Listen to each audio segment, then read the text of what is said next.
Next presentation is by Dr. Divya Nayar from IIT Delhi. She's going to talk to us on molecular crowding, biomolecular processes to nanomaterials design. Good afternoon, everyone. And I'm very happy to be here at this prestigious meeting. I thank the Academy for giving me this chance. I'm going to talk about the work that we started in my group in last 4 to 5 years. Interested, we are computational chemists and physicists in the group, and we are interested in understanding how we can bridge the gap between biology and material science. So I'm in Department of Material Science, so I like to work with materials. And today I'm going to talk about one concept that we are very much interested in exploring, and that is called crowding. And this is the crowding we're talking about that happens or is present in. So where do we see the crowd? It's the basis of all our daily lives. This is our famous Tirupati temple. There is crowd in our lecture halls. We have tightly packed lecture halls in IITs when we take lectures, and of course in daily traffic. So all these examples are actually related to what we have in terms of the physics happening inside our living cells. It would be with less number of people, and also the interaction among the people is quite high. So there is always a tendency that they would always meet each other often than in a free swimming pool. So this is what happens inside a living cell. The cell is tightly packed with large-sized macromolecules. These can be lipids, sugars, proteins, and also high concentrations of small co-solutes and metabolites like urea, alcohol, TMAO, ions, and so on. And a lot of these important processes happen inside the cell, such as talks just before mine, expressing about protein folding and thermodynamics related to that. We also have DNA condensing inside. Also, we have other processes happening like liquid-liquid phase separation, which is a first-order phase transition where certain biomolecules can form gel-like and liquid-like phase and coexist in that phase. So all these processes happen in reduced macromolecular dynamics, enhanced interactions. We have volume exclusion effects, which I'm just going to explain, and also water's properties are much different from that what you would find in a dilute aqueous solution. So what is this volume exclusion effect? So crowding has been there forever, and it's not a new concept. Actually, it was first studied by physicists, Asakura and Osawa in Nagoya University in 1950s. They were actually studying colloidal aggregation in a bath of polymers. And what they found was that if you have two colloids of certain size and volume that they occupy in the solution, they don't allow other components of the solution to occupy that volume. So they exclude that volume, because of which there is a difference in the osmotic pressure between these colloids and in the bulk region. And this difference in the osmotic pressure makes the two colloidal particles self-assemble or aggregate. And when that happens, this is the van der Waals volume that we call, which is excluding the other components. And when these two aggregate, there is an overlap in their excluded volumes, because of which a lot of free volume is now available that we call in statistical mechanics configurational volume, and that is really favorable to happen. But one of the main approximations in this theory was that these polymers, which now I'm calling as crowders, are not having any attractive interactions with the colloids. They are there just because of their static effects. They only have repulsive interactions. So this theory has been very successful so far in explaining a lot of biomolecular processes that happen inside crowding. But what is missing is the main ingredient, that we haven't yet included the effects of attractions or soft interactions between macromolecules, because we know that this depletion attraction that we talk about, where the macromolecules are depleted and the colloids, is only possible when there is repulsion between people. Like for example here, this is from the COVID scene, that when there was a crowd and people used to sneeze, so others used to move away, right? So, and of small fishes around the big fish, and that brings those big fishes together. But what is missing is that we know that proteins, lipids, and other macromolecules in the living cell have partial charges, have ionic components, because of which attractions would be there. So in our group, we are reassessing these theories, these thermodynamics behind these theories, underlying the mechanisms of biomolecules, include attractions and full chemical nature of the system, and do similar. This is a picture of a living cell endoplasmic reticulum, how it is nicely forming the self-assembled structures. And this is a picture of gold nanorods that aggregate and form a very ordered structure. So we are trying to understand, can we bridge the gap? If we understand crowding, which makes proteins fold or have self-assemblies in these living cells, can we design self-assembly nanomaterials using the physics of crowded environment? So because we are simulation people, so we are interested in numbers. So just to highlight, these systems are not any number of atoms that we have to model on the computer and get the correct information out. So our group is available, crowding on self-assemblies of biomolecules. What is the effect on the primary driving force for protein folding and many other processes, which is called hydrophobic collapse? And can we design crowding assistant self-assemblies? And from these, a lot of other fundamental questions arise that we are interested to answer. So just to give you an example of how we model these systems on computer, so crowding can be, as I said, it's a very heterogeneous environment of high concentrations of macromolecules. So there could be different scenarios with which these effects can be exerted. So one could be that the size of the crowding molecules is less than the macromolecule which we are interested to study. It could be that they are of equal size, and it could be that the crowder is quite big larger than the macromolecule in question. So this I have related to the traffic scenario, like two lorries want to come closer when they are jammed. Be another scenario where there's a big lorry just parked on the way and it's not allowing the traffic to move. So all these three scenarios are well studied, but in our group we start, because we are talking about full atomistic representation of models in our simulations. So start with these two scenarios in our work.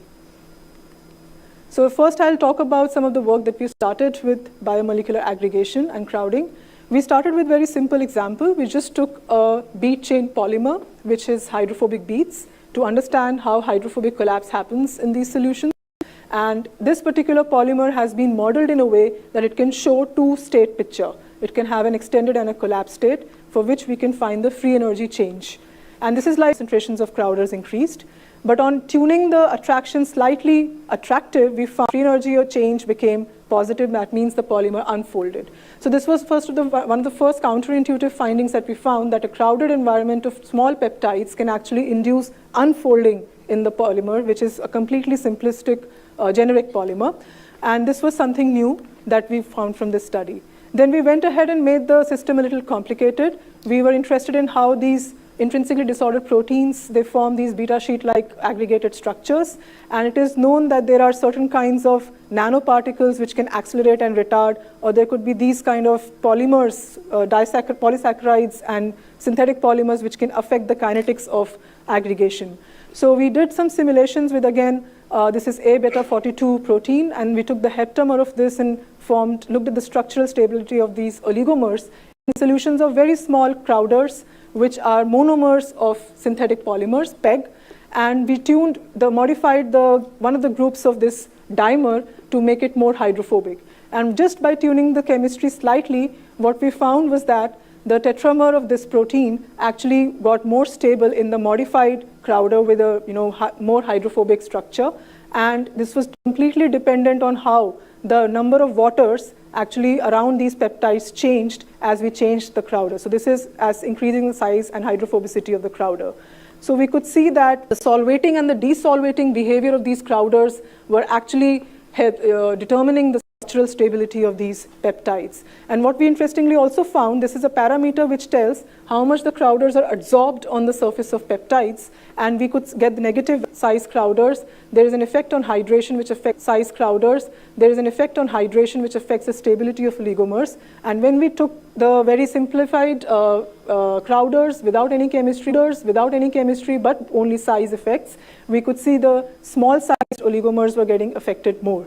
Now we are going further. We are looking at the oligomerization of alpha-synuclein, Parkinson's disease on aggregation, and we're looking at PEG as one of the crowders, and we can see just by taking one polymer and changing its flexibility in simulations, we can make them either flexible or more rigid. So in one case, they are and small in size, and it likes to go near the protein, whereas when it is flexible, it wants to stay away from the protein. So this particular study is showing about, we are doing more work in trying to understand how flexibility of these crowding macromolecules can affect the aggregation of these proteins. So moving ahead, as I told, we're also interested in nanomaterial design. So we want to understand how picture can be translated. This is like two proteins interacting amongst themselves, could be similar to two metal nanoparticles coming together and self-assembling, or two proteins forming alpha beta sheet aggregates, like I showed in the previous slide, is something like nanorods coming together. So here we are interested in designing metal nanoparticles which are functionalized by ligands. These ligands we take firstly as single-stranded DNA, and we know that these nanoparticles functionalize with any kind of ligands like polymers, proteins, any biomolecules are fine applications in therapeutics these days. So this is one example of single-stranded DNA-coated gold nanoparticles. It is known that when they self-assemble with a linker DNA such that it forms a double helix and brings the two nanoparticles together, it can form a very nice crystalline self-assembly with a sharp melting point. But when there are no non-base pairing between the DNA strands, it can still self-assemble, but it will have a broader melting transition, not like in crystalline phase. So we are interested in designing these nanoparticles, which are capped with single DNA, and look at their self-assembly in these crowded solutions, because some experiments show in presence of crowders, the stability of these melting points is changed, and the stabilities of these structures can be tuned. So what we did was we took the crowding environment, again as very simplified one, we just put amino acids of different kinds and mixture of amino acids and looked at the structural change on this nanoparticle that we have capped with ssDNA. So what we found was that when there are small amino acids acting as crowders, these are high concentrations of amino acids, and in the mixtures, we saw as the size of the amino acid increases, the effective size of the nanoparticle also increases. So this is the distribution of the crowders on gold surface. So what's happening here, glycine being small in size, it absorbs the DNA chain to bend on the gold surface, decreasing the overall size of the nanoparticle. Whereas lysine and serine, lysine is positively charged, wants to adsorb on the DNA chain, and it keeps the DNA chain stretched, leading to a higher R effective, or the effective size. And we also looked at the thermodynamics, and we saw that just by changing the size of these small amino acids, the free energy of solvation of these nanoparticles also increases favorably, indicating that the chemistry. Also, we are interested in designing these nanoparticles to be responsive to crowding as one of the stimulus, because these nanoparticles are usually used in biodiagnostics, for biosensing, and for cancer therapeutics, where, like for example, pinipam is a stimuli responsive polymer which responds to temperature. So if you increase the temperature, this polymer collapses, and if you decrease, we can control the sensing ability of these nanoparticles or drug delivery applications, and we are interested to design these nanoparticles. So just to show you just a video of, like, this is at a temperature higher than the lower critical solution temperature of polymer, and you'll see that the polymers slowly, they collapse on the gold surface, and this way this can act like a switch, carrying drug release and drug loading. Similarly, we are also interested to make these as co-block polymers, because usually in applications these are block polymers which are used, but we design generic polymers with certain extent of hydrophobicity in the chains to understand what's the role of hydrophobic and hydrophilic components in these polymers. And what we find is that as we make it hydrophilic, the tendency for these chains to collapse or extend changes. And this way it gives us a tunable, a controlling factor in chemistry, giving a sequence-dependent design principles for designing these nanoparticles. We have gone further to design superlattices as well, because as the DNA system I was telling was all atom representation, making coarse-grained models of these so that we can have higher order self-assembled structure inside the biological fluid. And these effects are very important to be considered for accurate design of these nanomaterials. Just 1 minute I will take to also tell you about the machine learning work that we've started. This is something that we are creating synthetic data sets based on molecular dynamics simulations. These are for tuning, for designing functional polymers for adhesion properties. Just like I told about DNA being chemisorbed on gold surface, we have many ligands which are physisorbed on these nanomaterial surfaces, which are also used for various applications.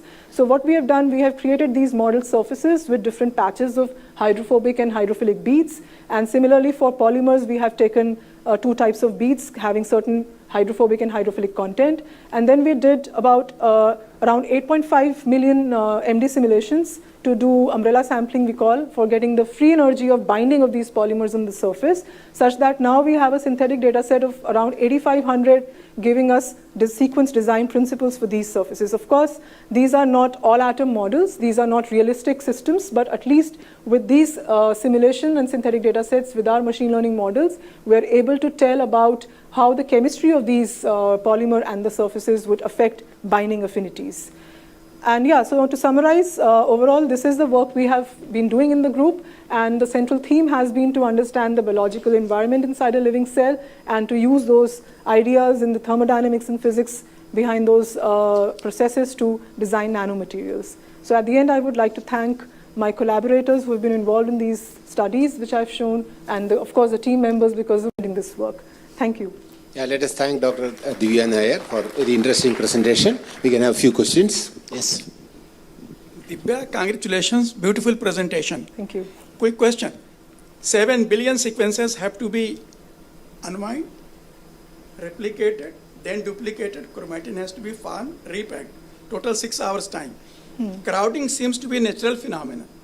When DNA replication takes DNA molecule, when they are duplicating, perhaps we can challenge the cancer. But we all know that there are more than 200 different types of cancer, right? Right.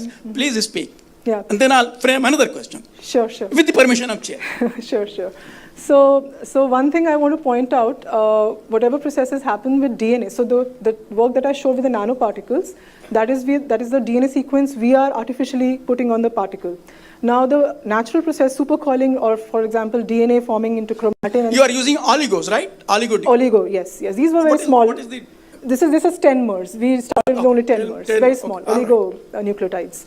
So when the DNA supercoiling happens, we also have to take into consideration confinement, because that's happening in a very confined environment of nucleus, which these studies have not taken. We have another study which I did not show. For the question that you're saying, where the crowders get the signal, they are there. So what we are saying, that there is an environment which is cytoplasm. The wriggling stuff that you showed is the machine made, right? Which or one? It happens in the cell system. This one? No, the one that moves. Yeah. Is it natural or the simulation? Yeah, so the simulation, so when we do molecular dynamics... It shows like this, right? Yeah. But actually, does it happen inside the cell is something? Yes. So when for example... You infer that it happens, but you are not sure. Are you sure?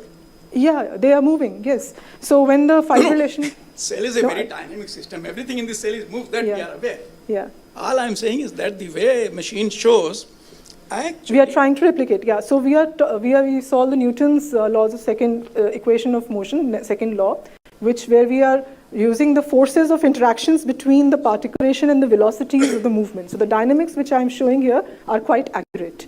So that's how molecular dynamics is based on. Thank you so much. Yeah. I just have a minor clarification about this, your gold particle single strand DNA. When you put in amino acid and then you study the pattern of folding, how physiologically it mimics the cell crowding? How?